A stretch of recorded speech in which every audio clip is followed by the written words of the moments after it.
Good morning. It's my birthday today, and I'm just gonna, for my own sort of notes, etc., run through a number of things which I've been working on over the weekend and the last few weeks between other sort of business stuff. Anyway, I responded to a friend who sent me birthday wishes for today yesterday, Irving. Hi Irving, if you watch this. And I said to Irving, as each birthday comes and goes, I become more convinced of the wisdom and genius of Victor Meldrew. Of course, Lemon and Mathau, who said you can't train a cat, are the standard to aim for in growing up disgracefully. In the foothills of the shoulders of giants, I will very grumpily enjoy spending a quiet day with Rhiannon, Rasmus and Johanna, a blessing after something of a risky business-style weekend in the Rhiannon Teenage Daughter Stakes, replete with the party that wasn't a party, but complete with a mystery missing front wing on a Ligier moped car. Onwards and sideways, as always. I look forward to having a few glasses of wine with Irving when I'm next in the UK. I've got a whole bunch of windows open, you can see on my screen here, and I'm just going to work through them from left to right and just make a few points to go of where I'm up to in my 57th year. So there are a series of blogs open. Now, I did this blog yesterday, and these are some key words which were in a paper by a scientist that whose paper was referred to in a book called The River by a British journalist. This book here by Edward Hooper, and Edward Hooper had posited an alternative theory, or not, he didn't posit it, but he got it into the mainstream, and his book talks about the theories of the source of AIDS. Where did AIDS come from? And why this is interesting to me is obviously there's this other question about, well, where did COVID-19 come to? Now, the pandemic, some people call it a plandemic. It's not so much the fact of an illness, which people have had, so much as the reaction to that illness and the discussion of, right, okay, what is it exactly? Now, science is a way of finding these things out, and when the initial political response to COVID-19 started happening, it really did remind me of when AIDS sort of burst onto the scene in the early 80s. I mean, people of my age will remember the adverts that ran on British television and, you know, no doubt elsewhere in the world.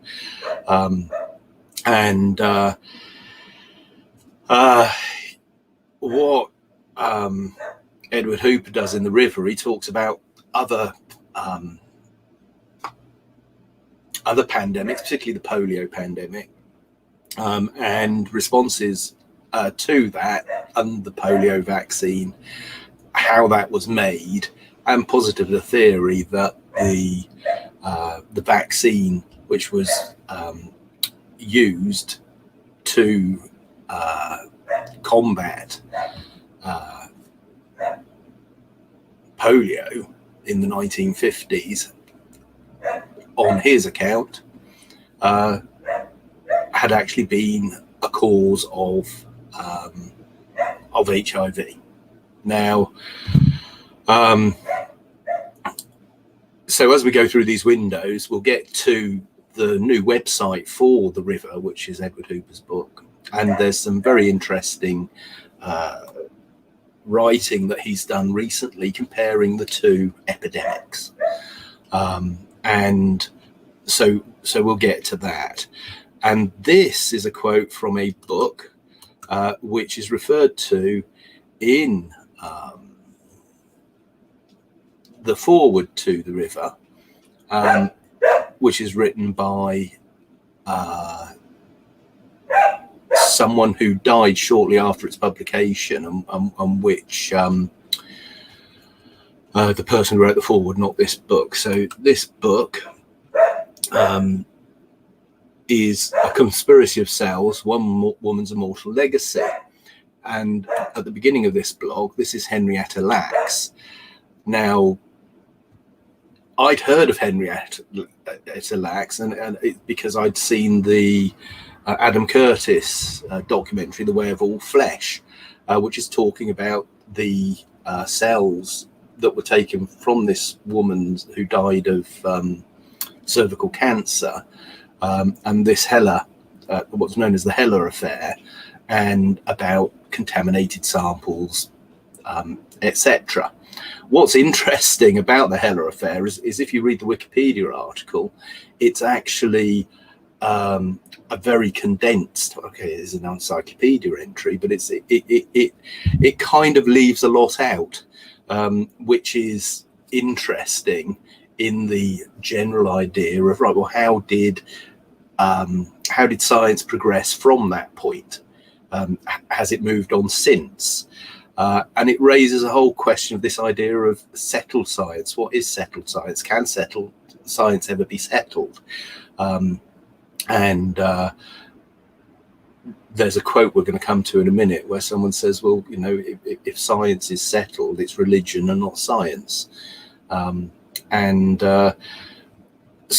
that's what this post with the river sort of goes through. I'm going to put links in if anybody wants to go and look at these different things. And then there's the paper by Louis Pascal, who was the guy that posited this theory. And the title of the blog are these key words.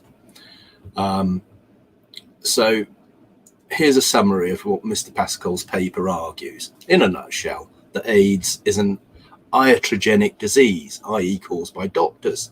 The human immunodeficiency virus, HIV, he believes, was transmitted into the human race from monkeys as a result of oral vaccination programs against poliomyelitis carried out in Africa at the end of the 1950s.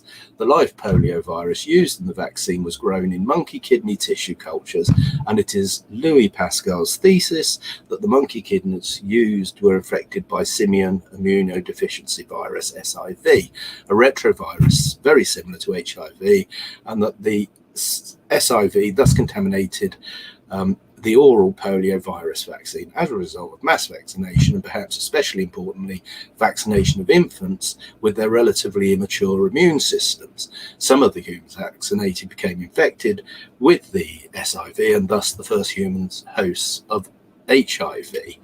Now, then it goes on. This man here, Hilary Kaprowski, is the guy that was at the forefront of making those vaccines, and Kaprowski's arguments against the thesis put forward by Pascal is discussed here, so there's a discussion. And when The River, the book came out, there's a C-SPAN video of Edward Hooper explaining this, taking questions from what looks like a pretty small audience. But this was done in 1999, I think the book was published. And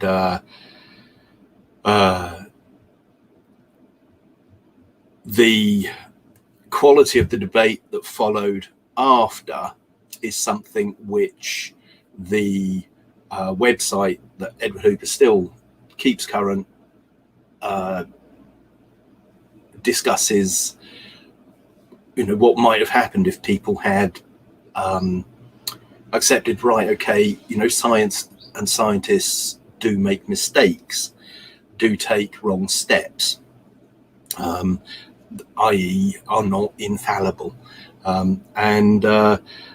So it's far from opening up all wounds. It's really just trying to inject some good old-fashioned scientific inquiry, skepticism, etc., into the debate. Now, one of the blogs or the writings of well, there's a question in the C-SPAN presentation, and this guy Peter Duesberg is mentioned. And Peter Duesberg was a pioneer of cancer research, and then he was put on the naughty step for publishing a paper which was published in a journal. The editor of the journal was this guy called Bruce Charlton, and Bruce Charlton is a prolific blogger, psychologist, someone that I've read a lot of his work, and has some very interesting things to say about the scientific method, and some problems with, I don't know, we call it corporate science or dogmatic scientism, say. So there are links to that just to sort of get into this general idea that what the similarities of a lot of the things around the debate in AIDS, which have been kind of more or less shut down, but which are really still current. And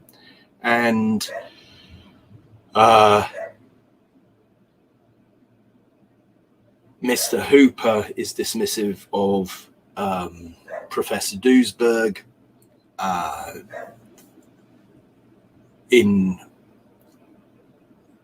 and of other people in other writings. I mean, people disagree with each other. That's it.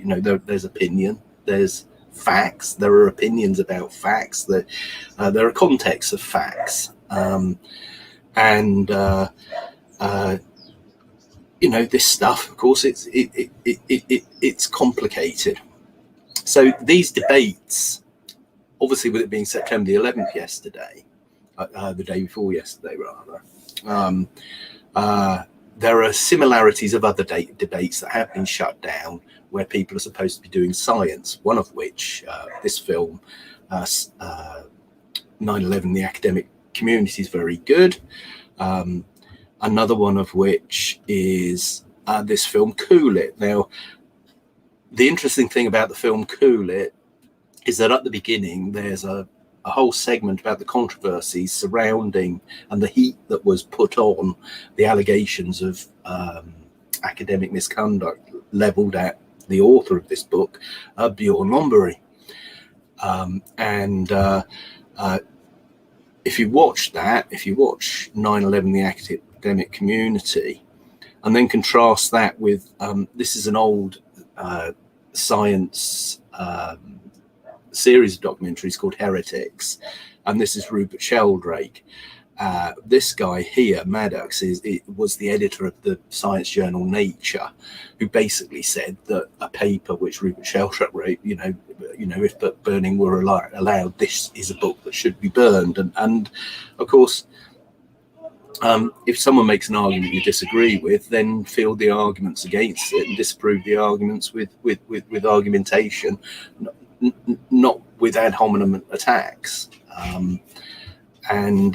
So there's just a theme here of a sort of closed-mindedness in what is supposed to be an open-minded method of inquiry, i.e. the scientific method. And so I'm sort of providing a wider context of that. And then I was interested to see, on 9/11, I rewatched the recording of the interview that Niels Harrit made, which was done by the producers of a documentary that appeared on the 10th anniversary of 9/11. And it's very informative. Now,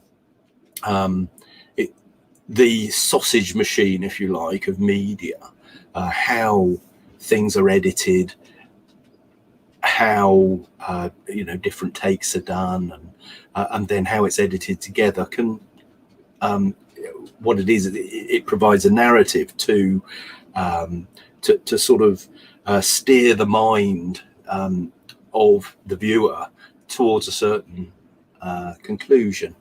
And these are techniques of storytelling, of narrative telling, but also of pushing foregone conclusions. And this is something in the latest pandemic media and political treatment, which to me was inescapable just to draw the parallels. I remember them from the AIDS debates, and I remember them from the 9/11 debates, and and here we have now with the COVID-19 debates. There are other things like the London attacks, 7/7. There are things that have happened which are still not satisfactorily explained. And why is a very interesting question, and we're human beings, we're curious, we would like to know. And if something isn't quite, actually no, that doesn't seem quite right, let's have a look at that again. That's a very natural thing to do. In fact, scientific people, analytical people,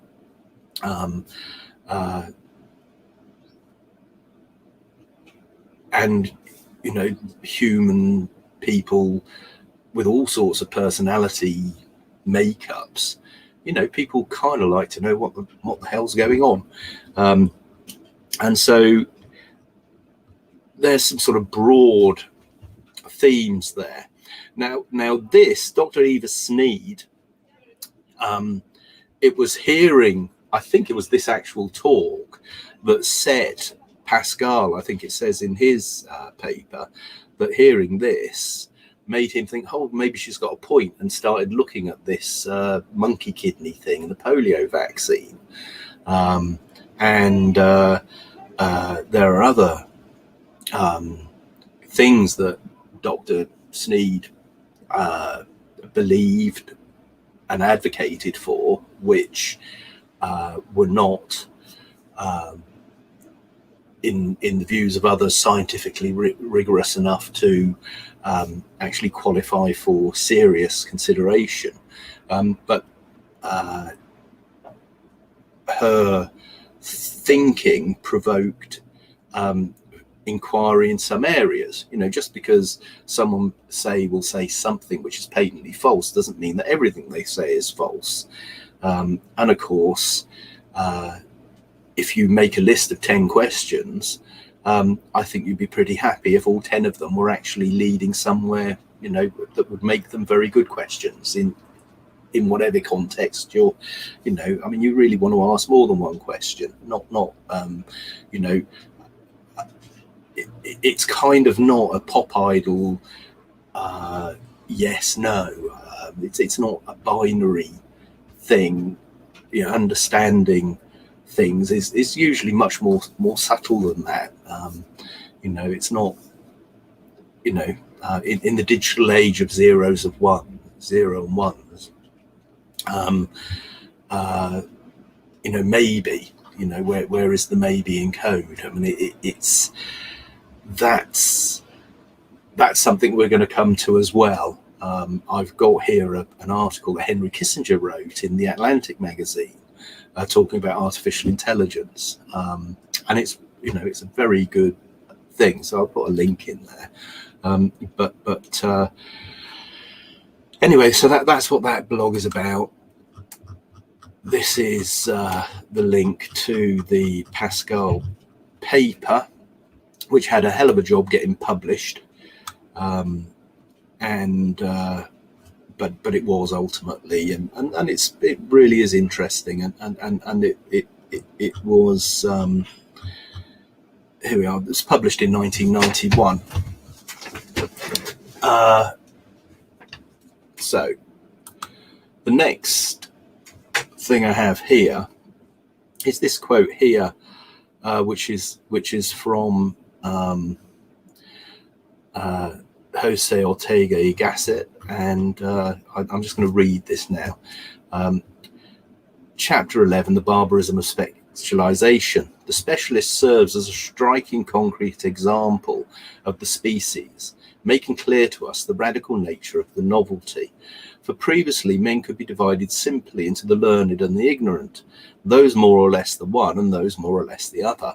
But your specialist cannot be brought in under either of these two categories.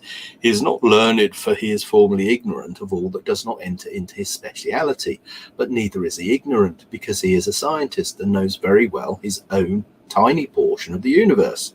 We shall have to say that he is a learned ignoramus, which is a very serious matter, as it implies that he is a person who is ignorant, not in the fashion of the ignorant man, but with the petulance of one who has learned on his own special line. And I think that's an interesting point, that, you know, going from the general to the particular and back to the general. So that's a point that was reinforced in the last couple of weeks. I've been through a lot of these questions because, you know, they've been bothering me, and I'm 57 years old. I'm trying to chart, you know, what to do for the next few years, you know,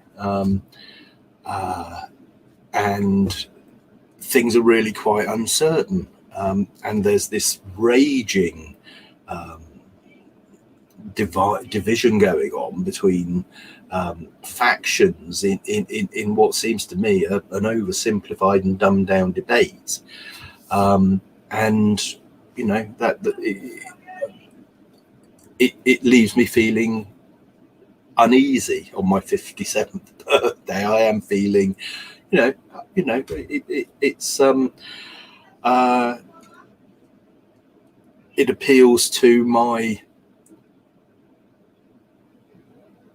proclivity for pointing out the absurd, and it seems to me that many people are making arguments which are patently absurd. So then I come on to this this proposition.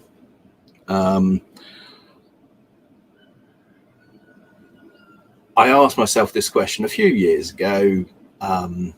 It was back in 2018 when the Syrian civil war,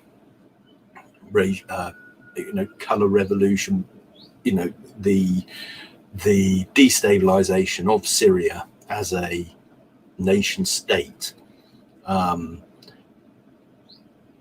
I'd noticed an exchange, and it just provoked in me this idea. So what's the direction of travel of the embedded narratives in popular explanations of the world in the past 40 years? Well, I'm 57 today, so obviously I don't remember all of my 57 years. I can remember, fairly clearly from the age of about 4 or 5 onwards.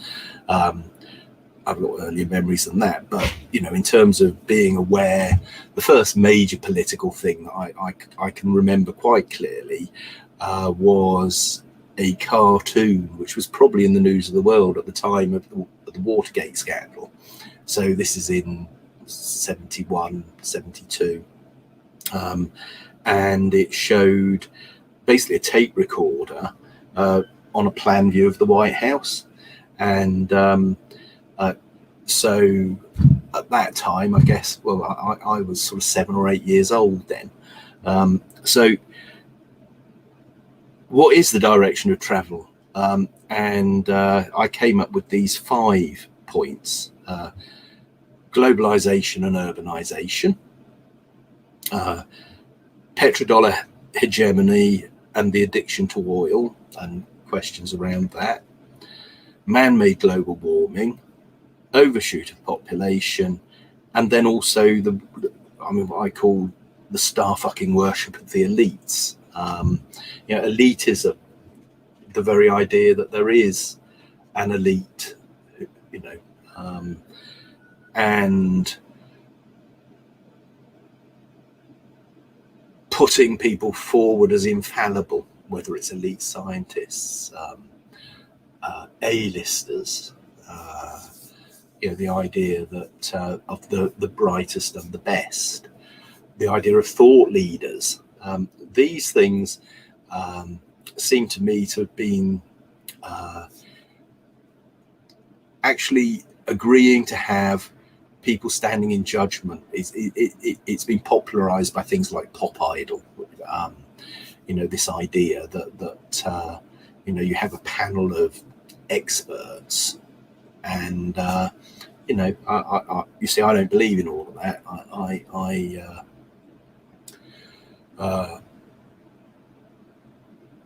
I think if you've got an audience voting on something, that's much more authentic than having, say, 5 experts, especially on matters of opinion. And then in terms of settling technical questions, I think symposia, conferences, where people have out their differences and argue the points.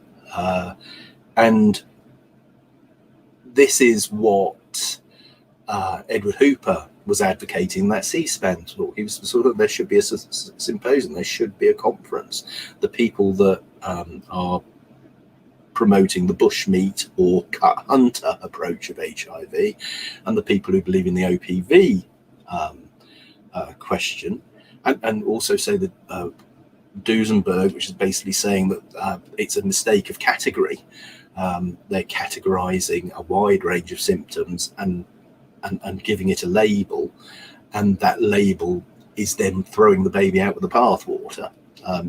It's simplifying down something which is actually wider and more subtle than that. So I think that's the Duesenberg point, as I would take it, and I have a lot of sympathy with that viewpoint in terms of emergence, chaos, and the emergent qualities in the universe, etc. So I'm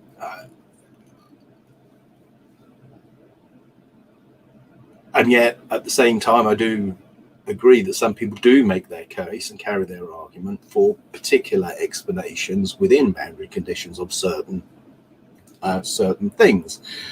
But if they're to make those arguments, to then put them on a pedestal and say, well, that's it now, I think that's dangerous, and I don't think that leads to progressing, understanding, and improving. I think improvement is always possible. So anyway, that's those sort of 5 main areas, and then there's sub areas within that. The whataboutery is endless in these sorts of questions. So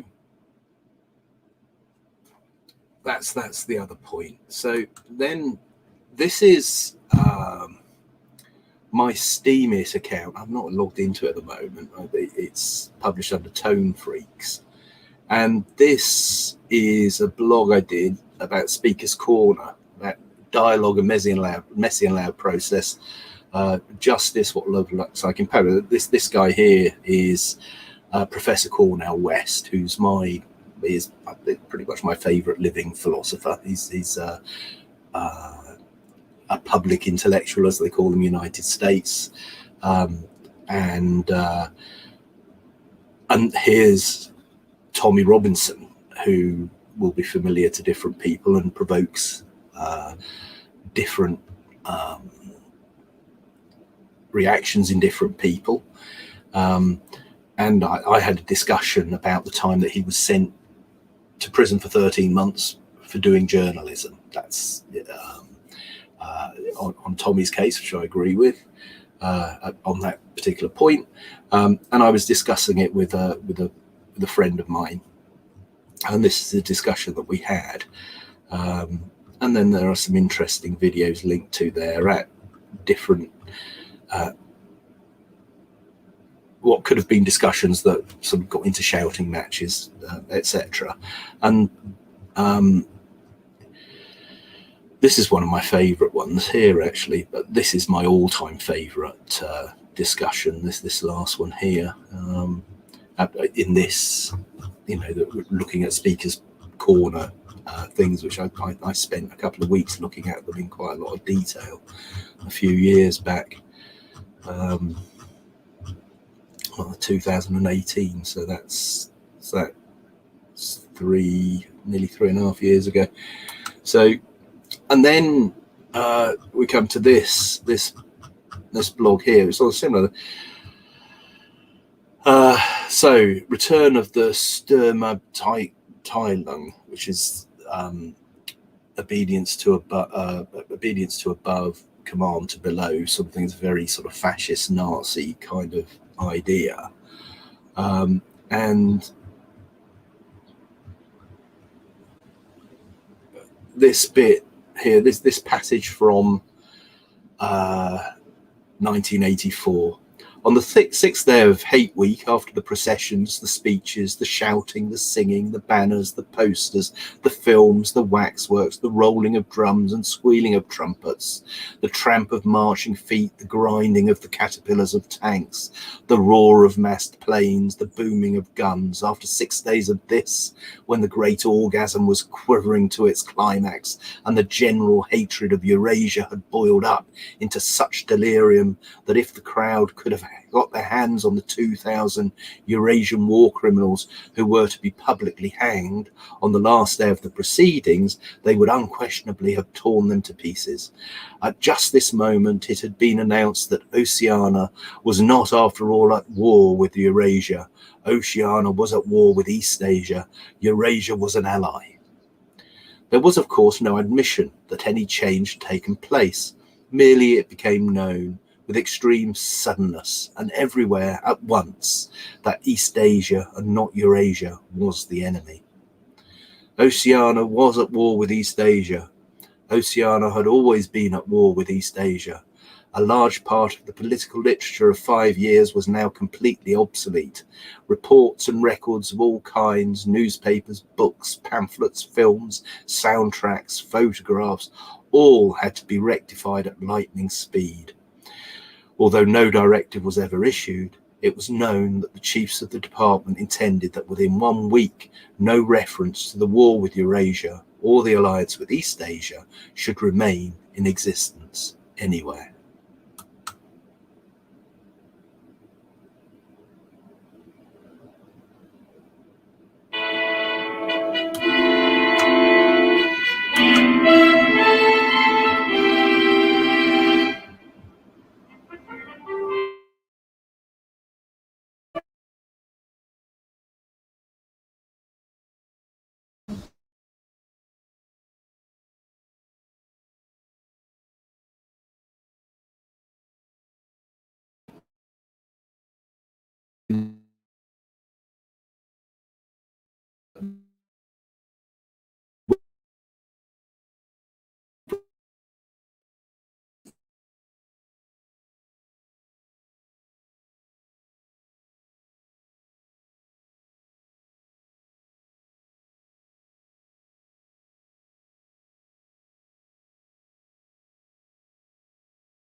There we are, and then share screen, Rishi Blues. Right, so, okay, the thing just crashed then. I don't know what happened, but I was just saying, if you search the term "just another resource war," it comes up with a bunch of posts. Let's see how far they go back to on that one search term.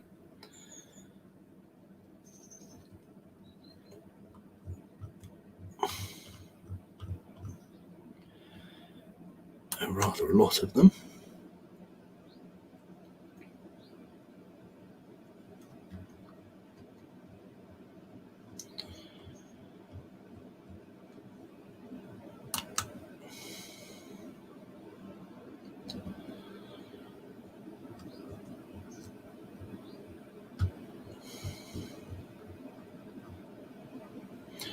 Right, well, you can click through those if you're so inclined.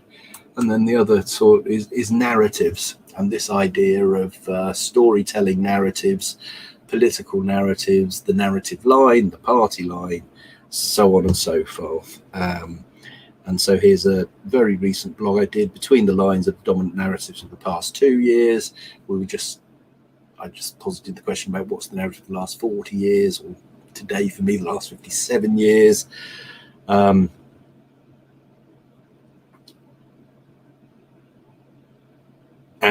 there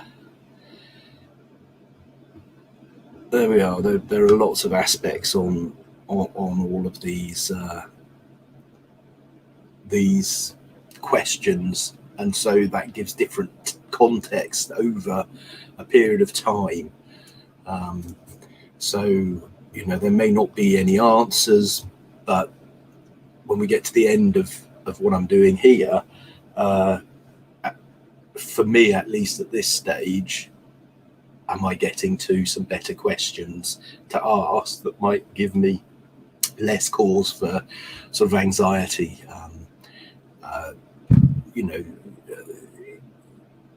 The old saying, the lunatics have taken over the asylum.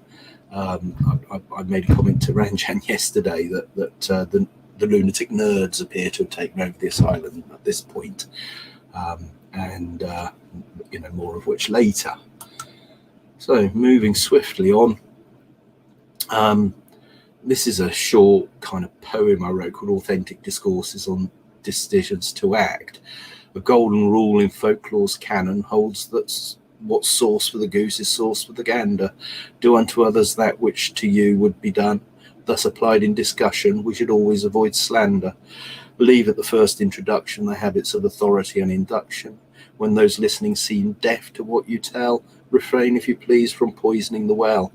If your working hypothesis requires certitude, refrain from tailoring cross that renders the emperor nude. If to your point you wish others to allude, refrain from a hypocritical, sneering attitude. When your correspondent appeals to evidence, consider their sources, were they well meant. In all matters, skepticism will serve you with equivalence, and always remember to mistrust the government. So a little ditty there, and then these 5 questions.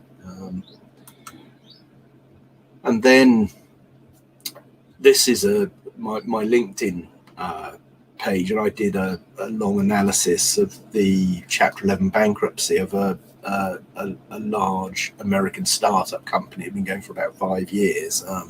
Got caught up in the green sill debacle, and it was involved business-wise with Greensill, but also had the same major backer, SoftBank. And I'm talking about different examples of this kind, what they call these unicorns. So Amazon is a unicorn. In the late 1990s, it was in the dot-com bubble, it was a candidate for going bust, and here we are 21 years later, and it's I think he's left. He's not their chief executive anymore, but Jeff Bezos is the richest man in the world. That's that's meteoric rise. Same thing with Facebook. And within this thing, I talk about a similar electric car company, which is called Better Place in this blog, and which had over £1 billion thrown at it, which doesn't exist anymore, and they basically made a misstep, misjudged the market, etc. And then within this story, there's this blog I did. The issue of power should be taken from the banks and restored to the people to whom it properly belongs. Paper is poverty, it is the ghost of money and not money itself, which is Thomas Jefferson. So Jefferson and Benjamin Franklin both made some very still relevant today points about paper credit, which I am more convinced now, but have been convinced all along, that the response to the potential epidemic, or the epidemic, if you accept that that's indeed what we've had, the response to it has been more about political economy than public health. As I say, I'm more convinced of that now than I have been all along.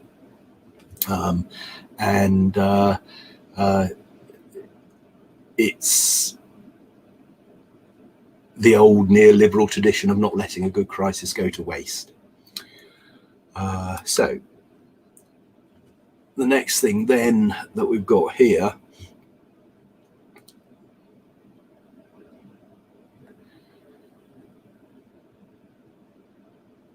is this blog, the apotheosis of oligarchical NWO collectivism. So it's sort of more 1984, but there's just a bunch of collected. So this is written in November 2019. So this is before the pandemic started, but where the general course of things did seem to me to be heading towards another crisis of sorts, simply because by my estimation, the system, political economy, the financial system, etc., was basically on its knees and basically not merely misfiring, but had completely and utterly seized. And so this is a bunch of different themes which I felt were relevant to that as a, where were we at that time? So that time being when I did this blog, which was in, what's the date on here? November 27th, 2019.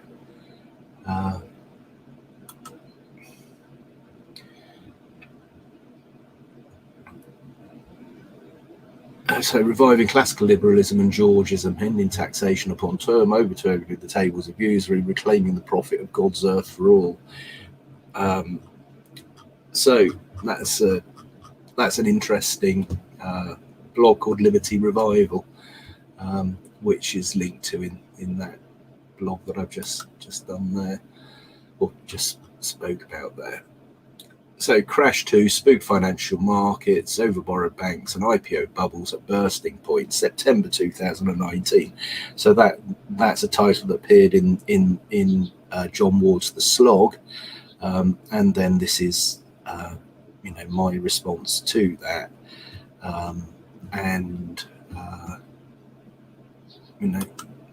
this article here: banks are far more exposed to risky real estate loans than you think, thanks to this loophole, which is an article that appeared in 2017, and it mentions blacks. Here we are, right? In years past, the bank would have been the most likely lender on such a deal. That Slate and Greenock instead tapped an investment firm for the debt illustrated how real estate finance had changed in the post-2008 era. But there was a catch, not mentioned in news reports at the time. About a month after the loan closed, Blackstone sold the more senior portion of it to the Bank of China, property records show. So there we are. There's that name, Blackstone. Larry Fink and the slog has been talking about this magic circle or group of oligarchs, magnates, call them what you will, who appear to have greater power than the politicians that we're supposed to accept are actually ruling over us, as it were. And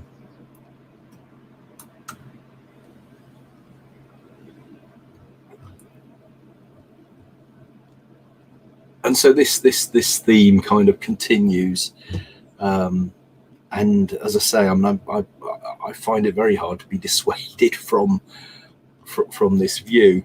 So here we are, August 21st, 2021. Makes you think. That is a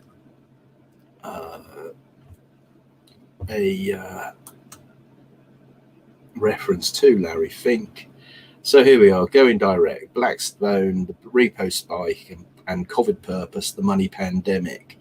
And here is a discussion which was hosted on UK Column, which Richard Werner appeared in one of the sessions, discussing COVID-19 as a monetary event, which I think is a very important point, more of which I think will be revealed at the COP26 conference in Glasgow, which I believe is in November. And so this is a booklet I put together of various different blogs on that question.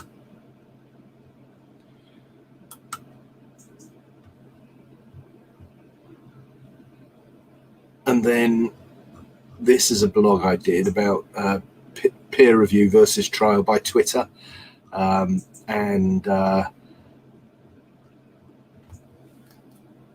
This is Complex of Conspiracy, which is a very interesting paper that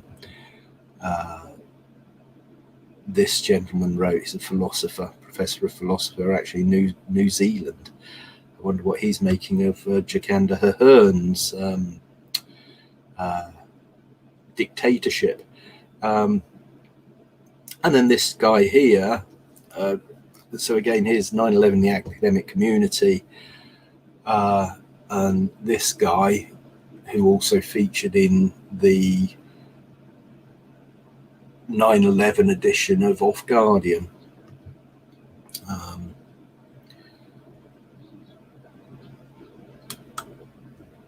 Right, so here's Henry Kissinger's article, which appeared in June 2018 in the Atlantic, How the Enlightenment Ends. It is really worth reading, and as is his doctoral thesis on realpolitik, which you'll if you search, you'll find on my blog.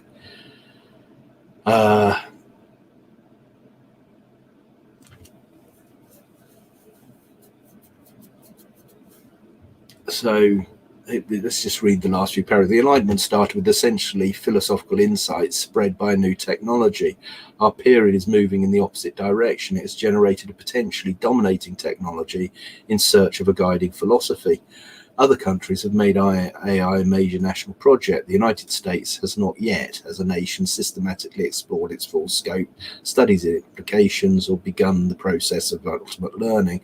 This should be given a high national priority, above all from the point of view of relating AI to humanistic traditions. AI developers, as inexperienced in politics and philosophy as I am in technology, should ask themselves some of the questions I've raised here in order to build answers into their engineering efforts. The US government should consider a presidential commission of eminent thinkers to help develop a national vision. This much is certain, if we do start this effort soon, before long we shall discover that we've started too late. Now, in the documentary series, The Age of Uncertainty, the last 3 episodes, A Weekend in Vermont, Henry Kissinger turns up. Now, that series was produced by Adrian Malone, and David Malone, my friend David Malone, is Adrian Malone's son. And David has recently appeared in a cinema release documentary called We Need to Talk About AI, discussing these issues, but also recently had a film on Channel 4 about the Wuhan lab leak theory for the COVID-19 virus. And then, just kind of squaring the circle then here, Edward Cooper's blog has actually got a piece about David's documentary, and David actually recommended to me a number of years ago that I read The River, and I did look at it then, but I've had another look at it over this weekend and gone into it in a bit more depth. Before we just look at the lab leak post of Edward Hooper, I'm just going to read this bit here because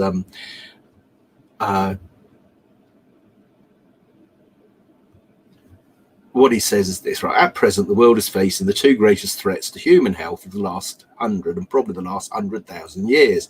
These being the COVID-19 pandemic and catastrophic climate change. It is a tragedy that at this pivotal moment in world history, at least 5 of the 9 most populous countries in the world are being run by men, and yes, they're all men, who tend to respond to these threats by making biased and boastful political statements, instead of relying on cool judgment and scientifically reliable information. And as an aside, I have to admit that my own country, the UK, now has a leadership which talks a good talk, but which so far has failed to deliver on many of its promises.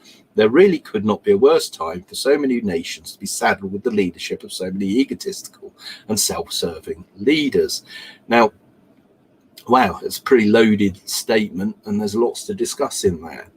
People familiar with my own views will know that I remain hugely skeptical about catastrophic climate change, and also hugely skeptical as to whether or not COVID-19 can actually depend, in the same way that Fauci has weasel words his way around discussions on gain of function research at Wuhan.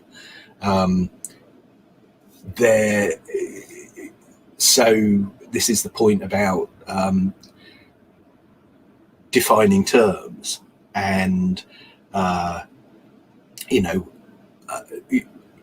the old aphorism, what one man's fish is another one's poisson, which is a pun on poison. One man's food is another man's poison, etc. You can, with definitions, as with statistics, get away with blue murder.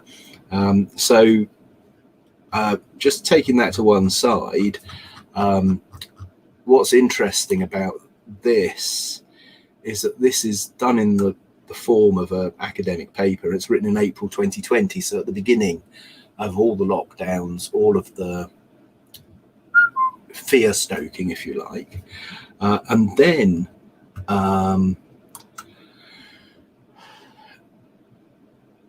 as more facts emerge, the latest posting, this is on Edward Hooper's blog, site supporting the River book and Edward Hooper's site on the origins of AIDS. 8th September, sensational evidence strongly supports the COVID-19 lab leak theory. And the discussion before was sort of saying, well, you can't rule it out completely. And of course, one then waits and sees. Then latest update on COVID origins and a review of the performance of flip-flopping scientists. And then here we go. So just last night, I was able to view the excellent Channel 4 documentary, Did COVID Leak from a Lab in China, directed by David Malone for DNA Productions, and first broadcast on Sunday, August 22nd. In the space of 47 minutes, this documentary made a compelling case for the SARS-CoV-2 virus, which caused the COVID-19 pandemic, having an artificial origin after escaping from a lab in Wuhan, China. So I note that much content was based on an impressively detailed 83-page report of GOP in response to President Biden calling for such stuff. And then it goes into analyze that in some depth, and it really is worth reading. And then the other thing, just going back to this one here, what's interesting is, where are we? Let's just get to,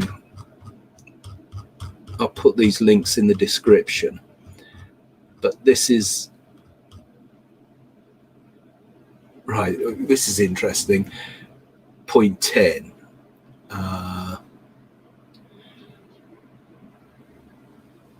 Right. My gut feeling is that the term conspiracy theory is a new weapon in the armory of those who would like to shut down legitimate inquiry into mistakes and wrongdoing by governments and other centres of power.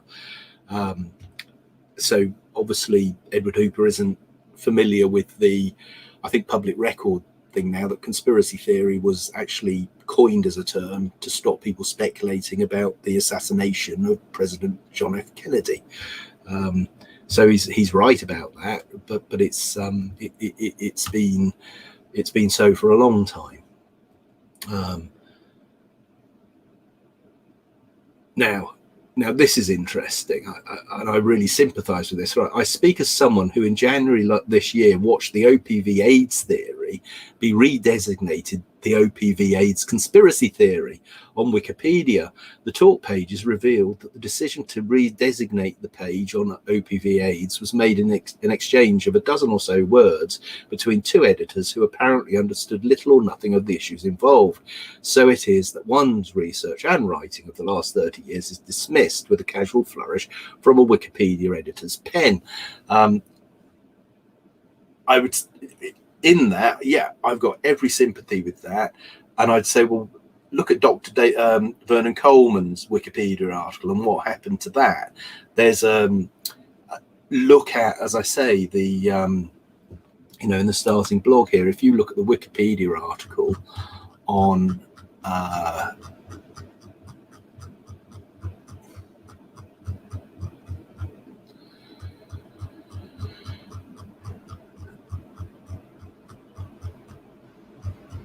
Henrietta Lacks and the Halar, well, the Halar affair just isn't, they just don't go there. And again, it's a sort of a revisionism. It's a sort of, Oceania, Eurasia are no longer at work. And therefore it's a Rumo 101 type of approach to historiography. So here we go. And then the next bit that's interesting about this is on 8th of April, New York published one of its less impressive pieces of journalism, an article entitled Why Coronavirus Conspiracy Theories Flourish and Why It Matters. And right, where are we? Okay, this is a very interesting bit about anthrax vaccine and the company Bioport, Carlyle Group. There's that name, Bill Gates, and it actually says a killer enterprise, how one of Big Pharma's most corrupt companies plans to corner the COVID-19 cure market, by Whitney Webb and Paul Dago, which is in the UN's review, which will upset a lot of people. But Edward Hooper, has read that piece and has a lot of concurrence with it. Right, so where are we? So Right, I began this essay by wondering if there were any lessons from the origin of AIDS debate which might have relevance to the debate about the origins of COVID-19. I've touched base with some friends and collaborators on this, and together we've come up with two. The first involved testing, and the second the regulation of medical trials. So then he talks about when the book The River came out,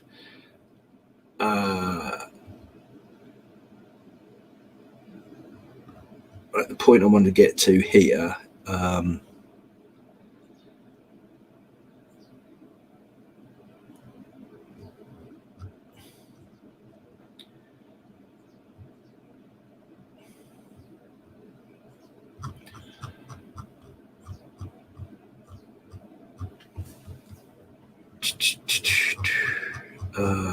hold on, where are we?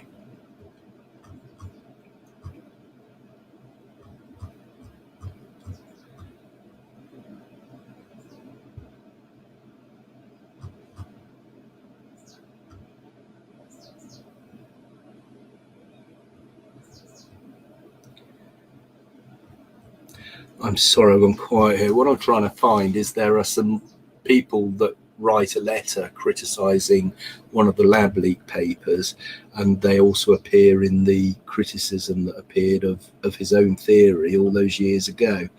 Kind of a usual suspects sort of shtick. I'm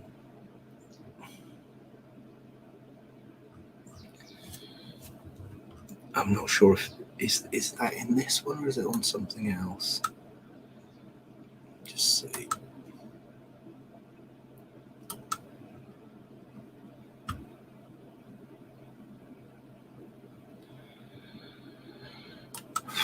Right, I'm going to move on from that point. I'll find it and put it in the comments later, because I'm just going to knock this on the head shortly. So anyway, that's that. Then what else have we got here?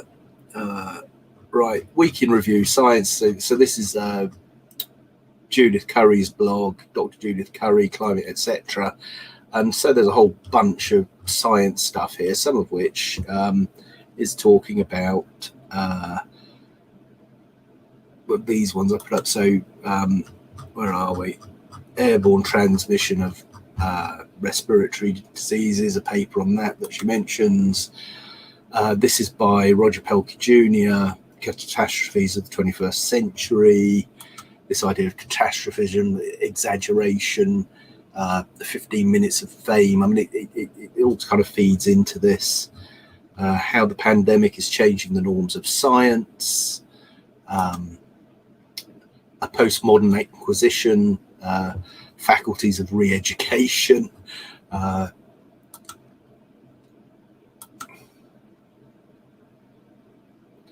and then I'm just going to sign out with this one here. So this is Walther Matthau to Jack Lemmon in the film Grumpy Old Men, i.e. me, and here we go. Oops, here we don't go.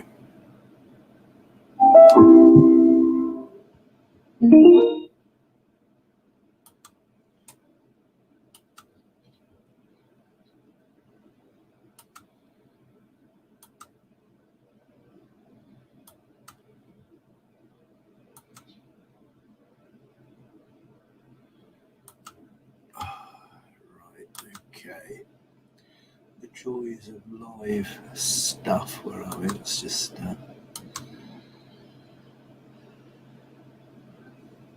okay.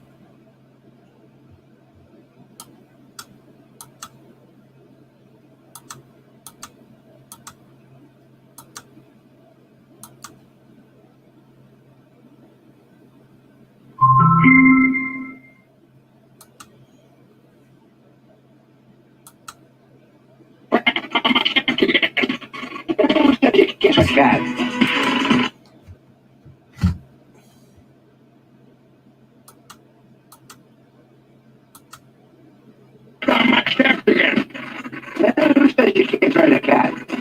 Who said you can't train a cat? Right, well that didn't really work, and I'm just gonna knock this on the head now, and that's close enough for government work for me.